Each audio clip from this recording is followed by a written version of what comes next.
Firstly, is the title of this video true? Are Brompton really considering to release a 12-speed variation of the bike? What is that even going to look like? What we do know is that a rep from Brompton called Jan has said that a 12-speed variation will be available in 2024. He's the Brompton Guy! The source of this information has come from Eurobike 2023, where Brompton had on display a P-Line electric that had a 12-speed variation fitted to it. Jan talked over the bike. During this talk over, it gave a close-up of how Brompton achieved the 12-speed variation.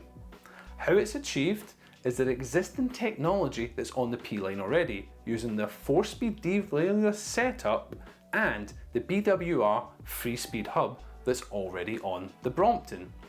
It's not exactly groundbreaking because what Brompton has done is just merge two parts of existing tech that they've already had. Yes, it will give us a better gear ratio, but it's not going to really help us climb significantly steeper hills, and adding the two shifters between 12 speeds is going to be incredibly complicated to get the desired and most efficient gear for yourself. It feels like a lot of work, when surely it's simpler to have looked down the line of one larger 12-speed internal hub itself.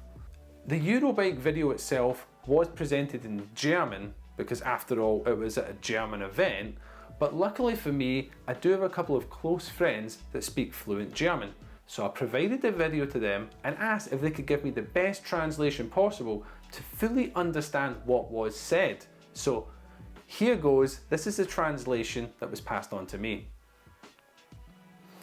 Available next year are the new colours Dun San and Yuxuk Lime. I think that's how you say it. These are the current colour names on the C line, which can now be seen on the Brompton website. We also have new colour updates for the P line itself. The C line are going to mostly get colour updates next year. Aside from that, next year we introduced the 12-speed variation with derailleur gears. That's really something new that Brompton has never seen before, and that is true. We've never seen that many gears in a Brompton, they're doubling their maximum capacity. Last year, already seen in the P-Line 4-speed derailleur gears, now with 12-speed variation, again adding the BWR hub into that equation. That means a complete renew of the rear triangle that will appear next year to be visible on the C-Line and the C-Line electric. Again, this was displayed on a P-Line electric at the event itself. So more scope and distinctly more flexibility in urban traffic as well as on vacation and so on, fitting for all users. So that was the closely translated statement from the event at Eurobike in 2023. Now, this information is slightly contradictory, as you may have noticed there. Jan did state that the C-Line itself will mainly see colour changes through the year of 2024, but did also go on to talk about renewing the rear triangle that should be visible next year on the C-Line and the C-Line electric. So you can see where the wires get crossed a little there. I know a lot of people watching this video will be excited by the C-Line coming in a 12-speed variation. However, I wouldn't hold my breath for that coming in 2024. My realistic expectation is we could maybe see a 12-speed variation of the C-Line in 2025. The reasons for that being is A, every single demonstration we have seen has been on a P-Line rear triangle. The P-Line rear triangle is a different design from the one found on the C-Line. All that tech has already been ironed out to make a derailleur work very efficiently on that frame. So it's significantly easier for them to add the BWR hub to that than vice versa swap it round on the C-Line. The other reason being that because of that, Brompton are going to have to redesign an entirely new rear triangle made out of steel for the C-Line, and they're going to have to incorporate the derailleur setup in that, which is also going to then add additional cost. What we can take from that is we 100% know that the P-Line and the P-Line Electric will get this new technology first.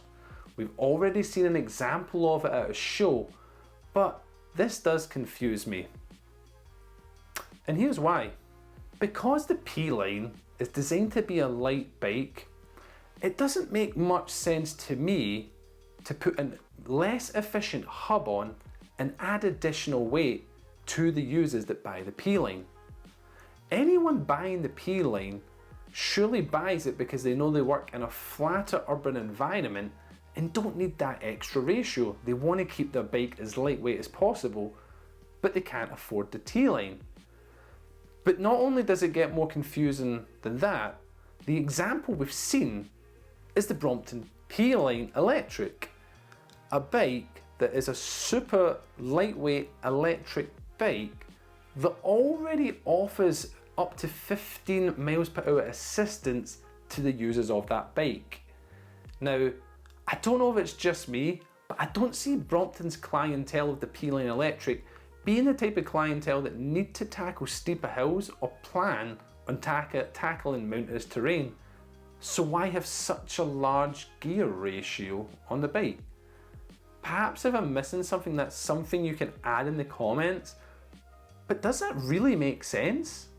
All this information being said, it has all came from the one source, and that was the Eurobike event in 2023. While it was a Brompton stand and a Brompton employee, it's not really official until we see it on the Brompton website or the CEO does an interview with someone and says that the bike is coming in 2024. For all we know, this is just a project bike. This is an example of what Brompton has in the works. We know as Brompton as a company aren't going to release a product that hasn't been tested and they're not sure if it will do well in the market. So you have to be sure that they will do a lot of R&D before releasing this bike. Another question you are going to have, if it does come out, do we know the time frame? Of course we don't know the time frame. All we have is a source saying available in 2024. I have scoured the internet and found another source that has no credibility saying that we're expected to see the bike in February, and I have another source saying that we're expected to see the P-Line in autumn, which does seem more realistic if you look at a timeline point of view. But again, I wouldn't hold out for a C-Line coming in 2024 just because we've not actually seen a prototype of the C-Line yet. What we did learn from that event though, is that Brompton do have some actual plans for 2024. They may be small, but I feel it's worth listing them anyway. One of them being, the P-Line itself will be getting the same clip-in pedals that we can see on the T-Line. The moment they just the foldable pedal, and I do think this is a nice adjustment to the P-Line itself. It will come as no shocker, they obviously announced the C-Line and P-Line will get additional colours because that's where Brompton likes to make their extra revenue from. And we are expected to see the technology of the P-Line seat post stopper come to the C-Line itself. All these innovations that I've listed there aren't crazy, but we are dealing with Brompton at the end of the day. That then leads me on to the other point. You're obviously wondering, are these backwards compatible? While I don't have a defined answer to say yes or no, we can draw some very basic and obvious conclusions from the information we do have. The P-Line itself has the potential to be backwards compatible because it seems significantly easier to fit a 3-speed hub into that frame and derailleur setup than it would be vice versa.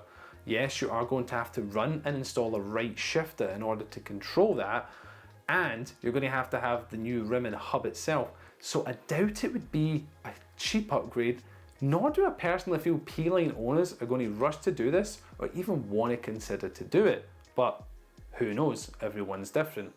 Where the big market is potentially those C-Line owners that use the bike for a little bit more exploration and are interested in the higher gear ratio.